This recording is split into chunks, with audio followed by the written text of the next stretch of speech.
ನಮಸ್ಕಾರ ಸ್ನೇಹಿತರೆ, ನಾನು ನಿಮ್ಮ doctor Uttam Chand, consultant physician with special interest in diabetes, heart diseases and infectious diseases. I am from Nandini nursing home. ಇವತ್ತು ನಾನು diabetes ರೋಗಿಗಳಿಗೆ ಯಾವ ರೊಟ್ಟಿ ತಿನ್ನಬೇಕು ಅನ್ನೋದು ಗೊತ್ತಾಗಲ್ಲ ಎಷ್ಟೋ ಸರಿ. ಸೊ ಅದಕ್ಕೆ ಯಾವ್ಯಾವ ರೊಟ್ಟಿಯಲ್ಲಿ ಏನೇನು ಉಪಯೋಗಗಳಿದೆ, ಯಾವ್ದು ತಿನ್ನಬೇಕು ಯಾವ್ದು ತಿನ್ನಬಾರ್ದು ಅಂತ ತಿಳಿಸ್ತೀನಿ. ಗೋಧಿ ರೊಟ್ಟಿ ಅದನ್ನು ಜಾಸ್ತಿ ಉಪಯೋಗಿಸದೇ ಇರೋದೇ ಒಳ್ಳೆಯದು. ಯಾಕೆಂದರೆ ಅದು ಶರೀರದ ತೂಕನ ಜಾಸ್ತಿ ಮಾಡುತ್ತೆ, ಆಮೇಲೆ ಶುಗರ್ನೂ ಸಹ ಜಾಸ್ತಿ ಮಾಡುತ್ತೆ. ಬಾಜರಿ ರೊಟ್ಟಿ ಅಂದರೆ ಸಜ್ಜಿಗೆ ರೊಟ್ಟಿ.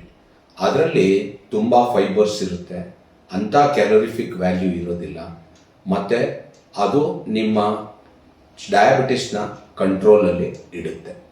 ನೆಕ್ಸ್ಟು ಮುಸ್ಕಿನ್ ಜೋಳದ ರೊಟ್ಟಿ ಏನು ಮಾಡುತ್ತೆ ಅಂದರೆ ನಿಮ್ಗೆ ಸಾಕಷ್ಟು ಎನರ್ಜಿ ಕೊಡುತ್ತೆ ಮತ್ತು ಇಮ್ಯುನಿಟಿನ ಸಹ ಡೆವಲಪ್ ಮಾಡುತ್ತೆ. ಸೊ ಅದನ್ನು ಉಪಯೋಗಿಸಿದ್ರೆ ಒಳ್ಳೆಯದು. ನೆಕ್ಸ್ಟು ಜೋಳದ ರೊಟ್ಟಿಯಲ್ಲಿ ತುಂಬ ಫೈಬರ್ಸ್ ಇರುತ್ತೆ ಮತ್ತು ಶರೀರದ ತೂಕನ ಅಷ್ಟೊಂದು ಹೆಚ್ಚಕ್ಕೆ ಕೊಡೋದಿಲ್ಲ, ಶುಗರ್ನು ಸಹ ನಿಯಂತ್ರಣದಲ್ಲಿರುತ್ತೆ. ನೆಕ್ಸ್ಟ್ ಬಂದು ಬೇಸನ್ ಅಂದರೆ ಕಡಲೆ ಹಿಟ್ಟಿನ ರೊಟ್ಟಿ.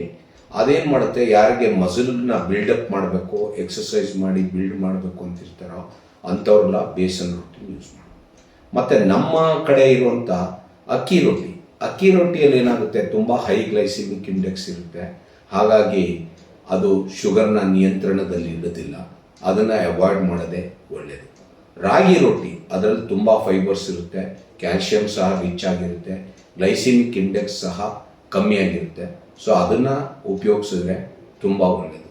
ಮತ್ತು ಸಾಮಾನ್ಯವಾಗಿ ಹೋಟೆಲ್ಗಳಲ್ಲಿ ಅಲ್ಲಿ ಇಲ್ಲಿ ಪೂರಿ ಮತ್ತು ರೊಟ್ಟಿ ಮಾಡುವಾಗ ಮೈದಾ ರೊಟ್ಟಿ ಮಾಡ್ತಾರೆ. ಸೊ ಮೈದಾ ರೊಟ್ಟಿನಲ್ಲಿ ಏನಾಗುತ್ತೆ ಅಂದರೆ ತುಂಬ ರಿಫೈನ್ಡ್ ಸ್ಟಾರ್ಚ್, ಅದು ತುಂಬ ಹೈ ಕ್ಯಾಲರೀಸ್ ಕೊಡುತ್ತೆ ಮತ್ತು ಅದು ತೂಕ ಸಹ ಜಾಸ್ತಿ ಮಾಡುತ್ತೆ. ಅದನ್ನಂಥದ್ದು ಶರೀರದಲ್ಲಿ ಏನೂ ಉಪಯೋಗ ಇಲ್ಲ. ಸೊ ಇವತ್ತು ನಿಮಗೆಲ್ಲ ರೊಟ್ಟಿಗಳ ಬಗ್ಗೆ ತಿಳಿಸಿದ್ದೀನಿ. ಇದನ್ನು ನೀವು ಸರಿಯಾದ ರೊಟ್ಟಿನ ಸೆಲೆಕ್ಟ್ ಮಾಡಿ ನಿಮ್ಮ ಡಯಾಬಿಟಿಸ್ನ ನಿಯಂತ್ರಣದಲ್ಲಿ ಇಡಬಹುದು.